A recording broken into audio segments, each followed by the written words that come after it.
बिस्मिल्लाहिर्रहमानिर्रहीम। अस्सलाम वालेकुम। मैं हूं नूर मोहम्मद बोदला और आप देख रहे हैं मेरा यूट्यूब चैनल और फेसबुक पेज। आज फ़लस्तीन ने इसराइल पर बाकायदा तौर पर हमला कर दिया है और हर तरफ कत्ल गारत के बाज़ार गर्म हो चुके हैं।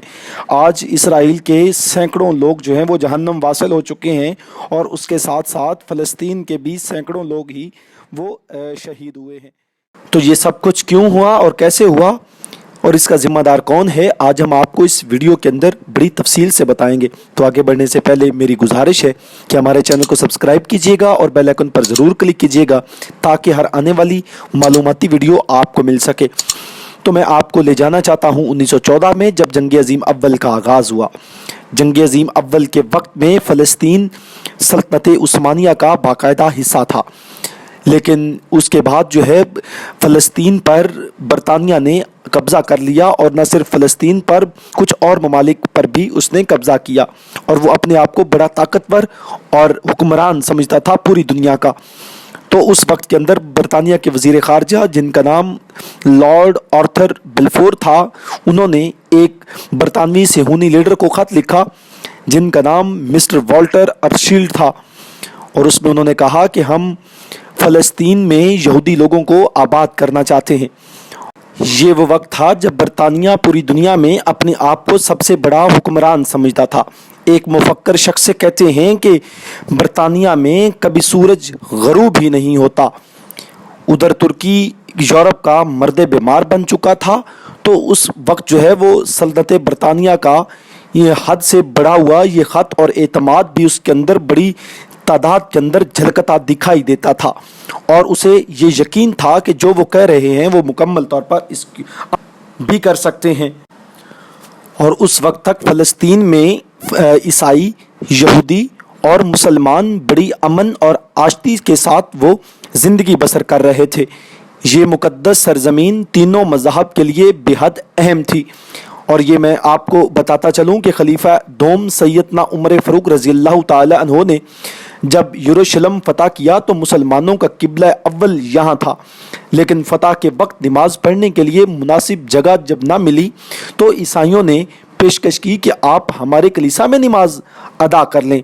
तो खलीफा एक वक्त ने ये कहकर माजरत कर ली कि मैंने अगर आज आपके कलीसा में नमाज पढ़ी तो बाकी मुसलमान भी इसकी पैरवी करेंगे और एक वक्त आहिस्ता आहिस्ता आ जाएगा कि आपके पास कलीसा जो है वो महफूज नहीं रहेगा।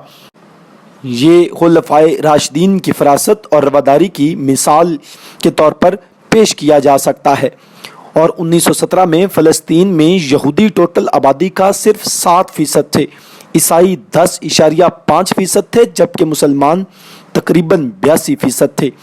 शरहा में सेहूनी तहरीक यूरोप में भी बड़ी कोई मकबूल ना हो सकी और यूरोप में लोग यहूदियों से नफ़रत करते थे, जबकि उसके बरअक्स फ़लस्तीन में वो बड़े मुअज़्ज़ज़ शहरियों की तरह ज़िंदगी बसर कर रहे थे और उनको तमाम वो सहूलियात जो एक आम आदमी को हासिल थी वो उनको भी हासिल थी। आज हमें याद आता है वो शाह फैसल का वो कौल जब उन्होंने ये फरमाया था कि यहूदियों पर सितम तो जर्मनों ने किए लेकिन उसकी कीमत अरबों को अदा करना पड़ी। और नवंबर 1947 में अक़वाम मुत्तहिदा की जनरल असम्बली ने फ़लस्तीन की पार्टीशन यानी तकसीम की करारदाद पास की, तो उस रेजोल्यूशन को फ़लस्तीन और तमाम अरब ममालिक के लोगों ने उसको रद्द कर दिया, जबकि फ़लस्तीन के यहूदियों ने उसे कबूल किया।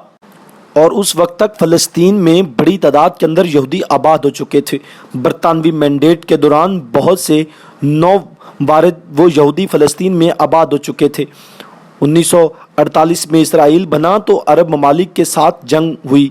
अरब लीडर कहा करते थे कि इसराइल बना तो हम उसे उठाकर समुंदर में फेंक देंगे, लेकिन उन जंगों में अरबों को बदकिस्मती के साथ बड़ी शिकस्त का सामना करना पड़ा और उस शिकस्त के बाद बेशुमार फ़लस्तीनी अरब अपना वतन छोड़ने पर मजबूर हुए और फ़लस्तीन महाजरीन की टोटल तादाद तकरीबन 60 लाख से भी ज़्यादा थी और उनकी बड़ी तादाद आज भी बैरून मुल्क जो है वो दमश्क और ओमान वगैरह में बदहाली की ज़िंदगी बसर कर रही है। मुझे आज कायद आज़म की बात भी याद आती है और उनकी फ़हम फरासत को सलाम पेश करता हूँ कि जब उन्होंने कहा कि मुझे کٹا پھٹا پاکستان بھی ملا تو میں وہ بھی قبول کر لوں گا.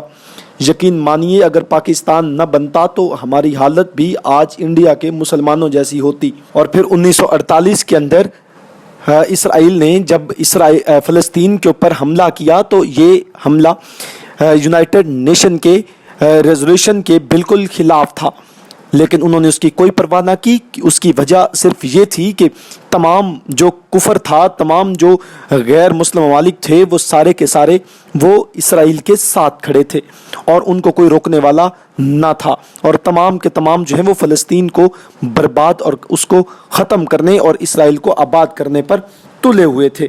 اور سب یہ سمجھ چکے تھے کہ فلسطین اب دب چکا اور فلسطین کبھی بھی اٹھ نہیں سکے گا اور اسرائیل ہمیشہ کے لیے اس کے اوپر غالب آ چکا ہے. لیکن وہ شاعر نے کیا خوب کہا تھا کہ طوفان کر رہا تھا میرے عزم کا طواف، دنیا سمجھ رہی تھی کہ کشتی بھنور میں ہے.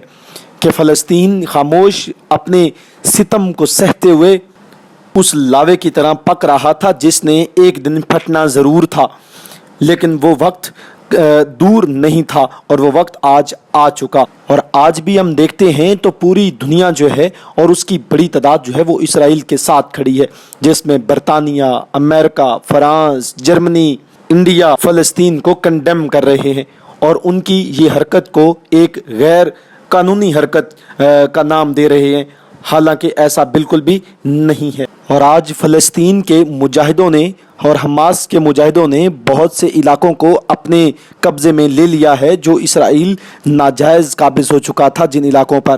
تو ہماری دعا ہے کہ اللہ تعالی حماس کے لوگوں کو اور ان مجاہدوں کی مدد فرمائے اور ان کو جرأت اور طاقت دے کہ وہ اپنے ملک کے لیے اور اپنے قوم کے لیے اور اپنے لوگوں کے لیے وہ لڑتے رہیں اور اس میں کامیابی حاصل کر. تمام مسلم ممالک کے لوگوں کو بھی یہ اللہ تعالی ہدایت دے کہ وہ ان کے ساتھ شانہ بشانہ وہ کھڑے ہوں اور ان کی حمایت کا اعلان کریں. میں سلام پیش کرتا ہوں ایران کو جنہوں نے فلسطین کا باقاعدہ حمایت کا اعلان کیا ہے. دعا کے ساتھ اس توقع کے ساتھ کہ اللہ تعالیٰ تمام دنیا کے مسلمانوں کی مدد فرمائے اور فلسطین کے لوگوں کی مدد فرمائے اور ان کو کامیابی عطا کرے. اجازت دیجیے. اللہ حافظ ناصر.